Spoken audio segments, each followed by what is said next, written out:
butterfly in the sky. I can go twice as high. Just take a look, it's in a book, it's reading GameJew. I can go anywhere.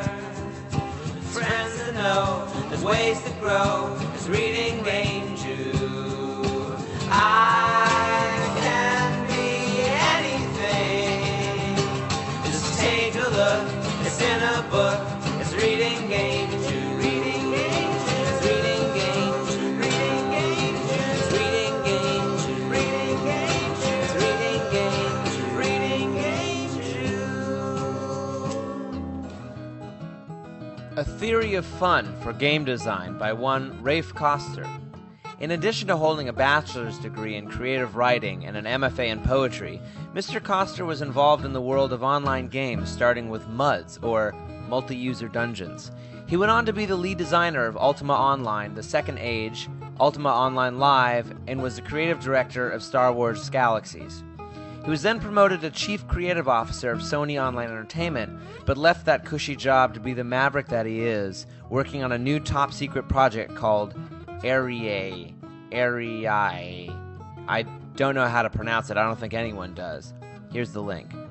A Theory of Fun is that rare book that manages to take complex ideas and present them in a way that anyone can understand. The straightforward writing style and awesome drawings belie the depth within its pages.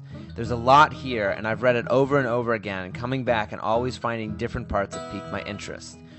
The book starts out with an anecdote about his two kids, ages 5 and 7, playing tic-tac-toe. Raph would play this game with them for years and beat them every time until one day all the matches became draws. To quote his book, that extended moment when tic-tac-toe ceased to interest them was a moment of great fascination. Why did mastery and understanding come so suddenly? The kids weren't able to tell me that tic-tac-toe is a limited game with optimal strategy. They saw the pattern, but they did not understand it as we think of things. And so Raph began thinking seriously about what exactly is fun. The book answers that question in myriad ways, but instead of trying to sum that up, which I'm not sure I could even do, I want to present you with another aspect that I greatly enjoyed.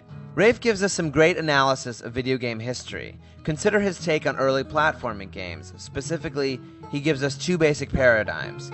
Get to the other side games like Frogger, Donkey Kong, and Kangaroo, where the goal is just to get from point A to point B, and visit every location games like Pac-Man, Q*bert, and Lode Runner, where you're trying to get to every spot on the map. He takes these paradigms and then points out how a modern platformer, starting with maybe Super Mario Bros., is essentially these two gameplay types combined. You're still trying to get from point A to point B, and visiting every location is essentially exploring for secrets. He calls this the topology of games, meaning the size, shape, and scope of the game is changing, but the underlying properties are staying the same. Another great example he provides of a topological family of games is the 2D shooter. Let's look at his amazing diagram.